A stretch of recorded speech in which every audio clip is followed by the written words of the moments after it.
श्री चरक संहिता सूत्र स्थान 29वां 10 प्राणायतन अध्याय।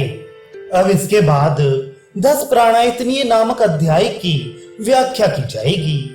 जैसा कि भगवान आत्रेय ने कहा था, 10 प्राणायतन 2 शंख प्रदेश, 3 मर्म स्थान, सिर, हृदय और वस्ती प्रदेश, कंठ, रक्त, शुक्र, ओज और गुदा, ये 10 प्राणायतन कहे जाते हैं, जिनमें प्रधान रूप से प्राण प्रतिष्ठित रहता है। प्राणाभिसर वैद्य का लक्षण, जो वैद्य 10 प्राणायतन, इंद्रियां, आयुर्वेद शास्त्र का विशेष ज्ञान, चेतना हेतु अर्थात आत्मा और रोगों को जानता है, उस विद्वान वैद्य को प्राणाभिसर कहते हैं। प्राणाभिसर तथा रोगाभिसर चिकित्सक। भगवान आत्रेय कहते हैं, हे अग्निवेश, वैद्य 2 प्रकार के होते हैं। एक वैद्य वे होते हैं जो मुख्य रूप से प्राणों को देने वाले और रोगों का नाश करने वाले होते हैं। दूसरे वे वैद्य हैं जो मुख्य रूप से रोगों को बढ़ाने वाले और प्राणों को नष्ट करने वाले होते हैं। इस तरह कहने वाले भगवान आत्रेय से अग्निवेश ने पूछा कि हे भगवान, हम कैसे समझें कि कौन प्राणाभिसर वैद्य और कौन रोगाभिसर वैद्य है। प्राणाभिसर वैद्य के लिए ज्ञातव्य।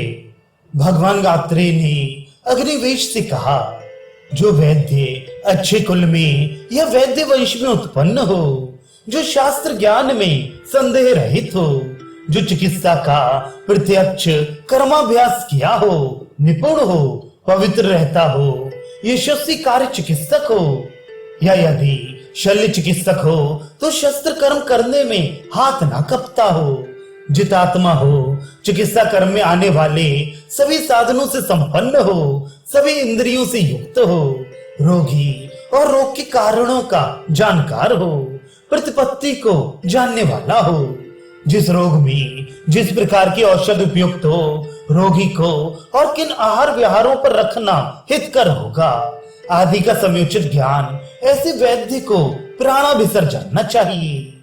ये मुख्य रूप में प्राणों को बढ़ाने वाले और रोगों के नाशक होते हैं। इस प्रकार के वैद्य शरीर ज्ञान अर्थात शरीर रचना और शरीर क्रिया विज्ञान में, शरीर की उत्पत्ति किस प्रकार होती है इस ज्ञान में अर्थात गर्भ विज्ञान में, प्रकृति ज्ञान में, विकार ज्ञान में संदेह रहित होते हैं।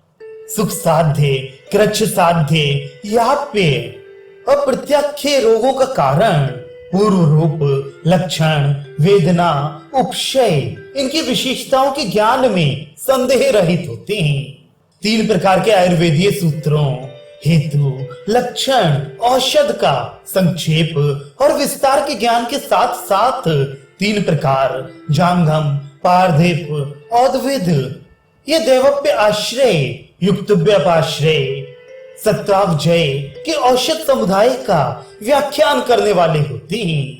35 मूलनी और फलनी का, 4 महास्नेहों का, 5 लवणों का, 8 मूलों का, 8 दुग्धों का, जिनका दूध और छाल दोनों प्रयोग में आते हैं, उन 6 वृक्षों का, शिरोविरेचन आदि पंचकर्म में प्रयुक्त होने वाले औषध समुदायों का, 28 यवागुओं का, 32 चूर्णों और प्रदेहों का, 600 विरेचन कारक और 500 कषायों का व्याख्यान करने वाले होते हैं। स्वस्थ अवस्था में स्वस्थ होने के लिए बताए गए भोजन पान के नियमों, स्थान, चटक्रमण, शयन, आसन, मात्रा, द्रव्य और अंजन, धूमपान, नस्य, अभ्यंग, परिमार्जन, वेग का अभिधारण, वेग धारण, व्यायाम, सातम्य, इंद्रियों की परीक्षा, उनकी चिकित्सा और सद्व्रत के ज्ञान में कुशल होते हैं। चिकित्सा के 4 पाद से ग्रहण करने योग्य 16 गुणों से युक्त औषधों के निर्णय करने में, तीनों ऐषणाओं की और वात कलाकल ज्ञान में संदेह शून्य होते हैं। 4 प्रकारों के स्नेहों का प्रयोग करने में 24 विचारणा से लेकर 64 विचारणा तक की उचित प्रकार से चिकित्सा की व्यवस्था करने वाले होते हैं। अनेक प्रकार के विधि और विधानों के साथ स्नेहन, स्वेदन वमन विरेचन क्रियाओं में प्रयुक्त होने वाले औषधों के प्रयोग में चतुर होते हैं। शिरोरोग आदि के दोषों की अंशांश कल्पना के अनुसार होने वाले रोग समुदाय के संग्रह, क्षय, पिडका और विदृधि तीनों प्रकार के शोथ, वातज, पित्तज, कफज और शोथ के अनेकों प्रकार के अनुबंध, अप्रधान भेद 48 रोगों का प्रकरण जो 19वें अध्याय में है। 140 प्रकार के नानात्मज रोग जो अनेक कारणों से उत्पन्न होते हैं, जिनका वर्णन 20वें अध्याय में है। निंदनीय, अधिक मोटे होने और अधिक क्रश होने के कारण, लक्षण और चिकित्सा के ज्ञान में हितकारी और अहितकारी, स्वप्न ज्ञान में, निद्रा भाव और अति निद्रा के कारण और चिकित्सा ज्ञान में 6 प्रकार के लंघन, ब्राह्मण, स्नेहन, रूक्षण, स्वेदन, स्तंभन चिकित्सा के भेद ज्ञान में, संतर्पण जन्य और अपतर्पण जन्य रोगों के लक्षण और चिकित्सा ज्ञान में, रक्त विकृति से होने वाले रोगों के और मद, मूर्छा एवं संन्यास रोगों के हेतु, लक्षण और चिकित्सा ज्ञान में चतुर होते हैं।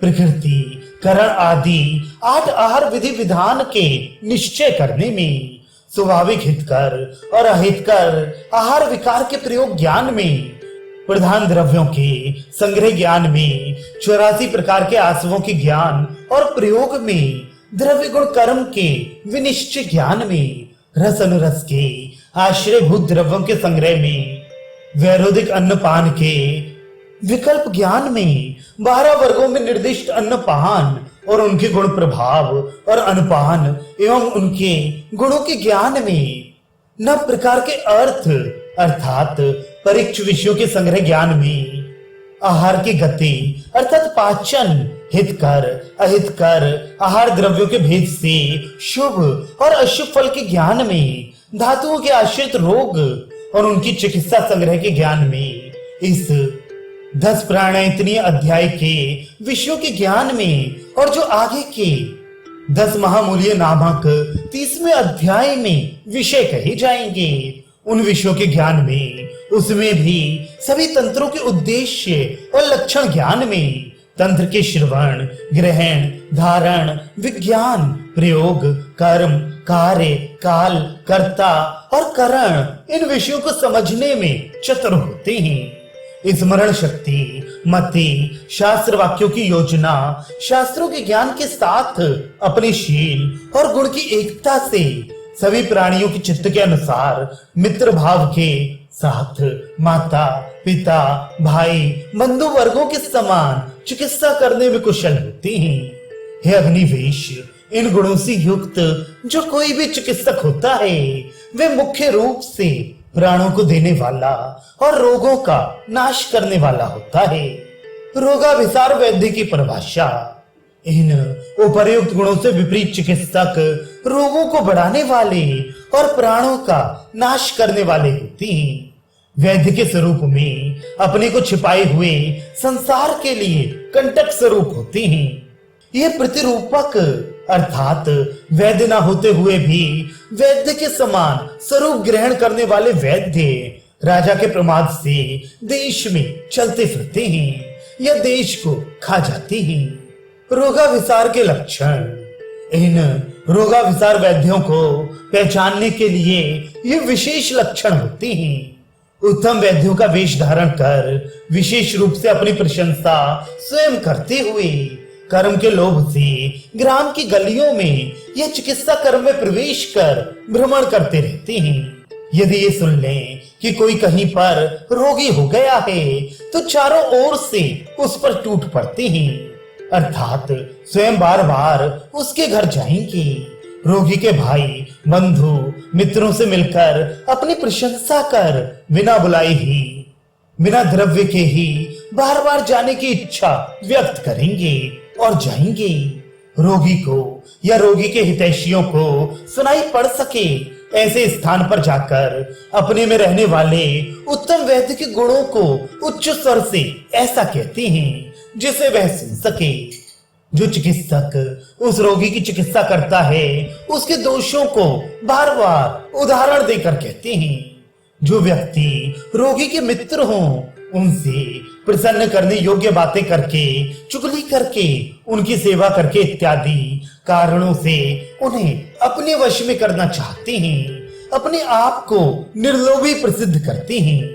यदि कोई रोगी चिकित्सा करने के लिए मिल जाता है तो अपनी अज्ञानता को छुपाने के लिए रोगी को बार बार चतुरता पूर्वक देखते हैं। यदि रोग को दूर करने में समर्थ नहीं होते हैं तो रोगी को ही सामग्रीहीन, सेवकहीन तथा ये रोगी जितेंद्रिय नहीं है ऐसा कहते हैं। जब उस रोगी को मरा हुआ देखते हैं तब बहाना बनाकर दूसरे स्थान को चले जाते हैं। सामान्य जनता के सामने अपनी कुशलता मूर्खों के समान परस्पर विरुद्ध वचनों से वर्णन करते हैं। धीर पुरुषों की धीरता की अधीर पुरुषों की तरह निंदा करते रहते हैं। जिस प्रकार राहगीर भयभीत होकर भयंकर जंगल को दूर से ही छोड़ देते हैं, उसी प्रकार विद्वानों के समूह को देखकर दूर से ही भाग जाते हैं। जो कोई शास्त्र के सूत्र का भाग उपयोगी होता है, उसका बिना प्रसंग के या दूसरे प्रसंग में सदा उदाहरण देते रहते हैं। वे चाहते हैं कि उनसे कोई प्रश्न न करे और ना वे किसी से प्रश्न करते हैं। प्रश्नोत्तर काल आ जाने पर मृत्यु के समान भय करते हैं। इन रोगाभिसार वैद्यों का कोई भी आचार्य, गुरु या शिष्य या सहपाठी या जिससे शास्त्रार्थ हुआ हो ऐसा जाना नहीं जाता है। रोगियों को फंसाने में दृष्टांत, जिस प्रकार बहेलिया वन में जाल फैलाकर पक्षियों को फंसा लेता है, उसी प्रकार रोगाभिसर वैद्य कपट से ऊपर बताए हुए वैद्य का वेश धारण कर रोगियों को फंसाया करते हैं। मृत्यु के अनुचर वैद्य, इस प्रकार के वैद्य शास्त्र ज्ञान, प्रत्यक्ष कर्माभ्यास, चिकित्सा, औषध प्रयोग काल और औषध की मात्रा, इन सभी ज्ञान से शून्य होते हैं। इनका सर्वथा त्याग कर देना चाहिए, क्योंकि ये भूमि पर मृत्यु के अनुचर बनकर भ्रमण करते हैं। त्याज्य वैद्य, विद्वान रोगी के लिए उचित है कि जीविका के लिए वैद्य के रूप में अभिमान से पूर्ण और मूर्ख विशारद वैद्यों का परित्याग कर दें, क्योंकि वे वायु का पान करने वाले सांप के समान बहुत ही भयंकर होते हैं। उत्तम वैद्य की प्रशंसा, जो चिकित्सक शास्त्र अध्ययन किया हो, चतुर हो, पवित्र हो, चिकित्सा कर्म को अच्छे प्रकार से जानता हो, जित हस्त अर्थात यशस्वी हो और जो जितेंद्रिय हो, उन्हें नित्य ही नमस्कार आदर करना चाहिए। अध्याय उपसंहार। इस 10 प्राण आयतनीय नामक अध्याय में सूत्र स्थान के विषयों का संग्रह 2 प्रकार के प्राणाभिसर और रोगाभिसर वैद्य और 10 प्राणों के आयतनों का वर्णन किया गया है।